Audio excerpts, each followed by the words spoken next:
अस्सलाम वालेकुम। कैसे हो मेरे प्यारे दोस्तों।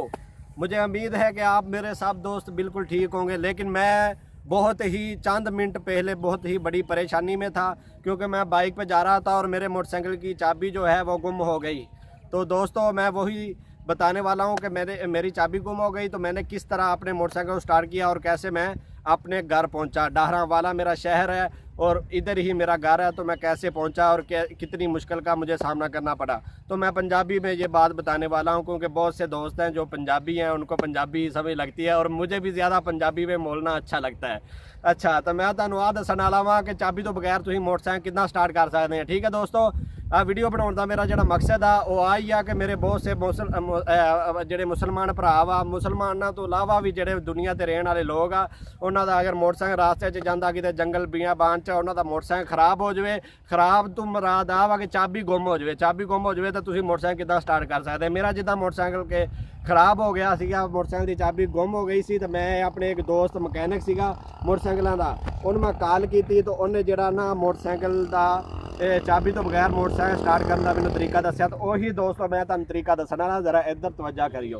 तो कान खोल के मेरी गल हर गल नूं गौर नाल देखना वा, ताकि तुहानू बिल्कुल साफ तरीके नाल पता चल जाए, रास्ते तुहानू कोई मसला परेशानी ना बने। ठीक है दोस्तों, गौर कर रहे हो ना।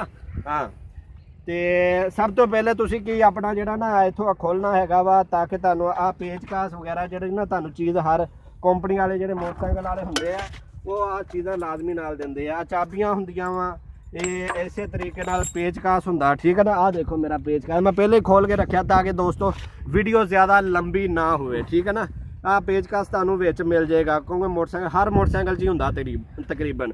तो फिर इस तरीके नाल दोनों साइडां ते पेच हुंदे आ। ठीक है ना जी दोस्तों, तुसीं वो खोल लेने, मैं पहले ही खोले हुए हैं। ठीक है, तो पेच जो तुसीं खोलोगे तो तुहानू मैं हुण इत्थे गौर करने वाली गल इत्थों तुसीं बिल्कुल तवज्जा करनी है। मैं तुहानू दस्सण देना, जे इत्थों तुसीं वीडियो ते गौर ना कीता तो तुहानू वीडियो सारी दा कोई फायदा नहीं, तुहानू बिल्कुल समझ नहीं आनी। तो बहुत गौर नाल तुसीं इत्थों वीडियो देखनी है। तुहानू इत्थे तारां नज़र आउणगीआं, तार एक तार होएगी छोटी जी बिल्कुल इस तरह की, उनका अद्धा रंग चिट्टा होएगा, अद्धा रंग उनका होएगा काला। ठीक है ना, ब्लैक एंड वाइट। वो तुहानू इत्थों तुसीं वो तार लभनी है। ठीक है ना, आ जिद्दां हुण मैं लभण दियां कि तार वो कित्थे आ। ते आ देखो जी दोस्तों, ये आ कैमरा ज़रा करीब करियो भाई उसामा, ज़रा कैमरा करीब करो थोड़ा। आ देखो आ अद्धी चिट्टी आ तार ते अद्धी हैगी काली। आ तुसीं तार नूं की करना, इत्थे इंदा हुंदा जोड़। ठीक है ना जी दोस्तों, गौर नाल सुणियो इत्थों ये आ तुसीं आ पेच नूं आ जिहड़ा जोड़ आ इहनूं तुसीं खोल देना। आ जदों तुसीं खोल दोगे दोस्तों तो मोटरसाइकिल हो जाएगा डायरैक्ट।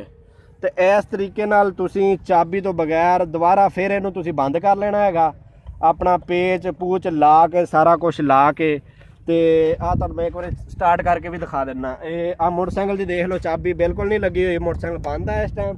तो हुण तुहानू मैं दोस्तों स्टार्ट करके दिखाना। ये आ मोटरसाइकिल हो गया हुण डायरैक्ट। ठीक है नहीं जी, तो ये आ देखो एक मिनट गेयर लगा सी दोस्तों, दोबारा मैं तुहानू जरा करके दिखाना, टेंशन नहीं लेनी मेरे। आ देखो बस जी, मेरा आही मकसद सीगा कि ताकि तुहानू कोई मसला परेशानी बने तो तुसीं अपना जिहड़ा मोटरसाइकिल बिल्कुल आसान तरीके नाल स्टार्ट कर लो। ठीक है ना जी, चाबी तो बगैर मोटरसाइकिल इस तरीके नाल स्टार्ट होएगा। चिट्टी और काली तार एक ही होएगी, लेकिन उनके दो कलर होणगे। आ तुसीं लाजमी गौर करना इस चीज़ से, उस उन्हां दा जोड़ जिहड़ा तुसीं खोल देना वा तो मोटरसाइकिल तुहाडा बिल्कुल स्टार्ट हो जाएगा। तो दोस्तों वीडियो आवाज़ करने लिए बहुत ही शुक्रिया। अगर तुहानू वीडियो अच्छी लगे, अच्छी तो तुहानू लाजमी लगेगी, वो तो मैनू पता वा। तो तुसीं लाइक लाजमी मारना, तो कमेंट मारोगे तो मैनू बहुत ज़्यादा खुशी भी होएगी, ताकि मेरा हौसला अफजाई होएगी। मैं ऐसे तरीके नाल तुहानू मोटरसाइकिल की मालूमात च भी हर चीज़ जो भी दुनिया के नाले के हवाले के नाल हर तरह की तुहानू मैं वीडियो बना के तुहाडे मैं अगे पेश करता रहूँगा। ठीक है दोस्तों, सबको सलाम, पाकिस्तान जिंदाबाद।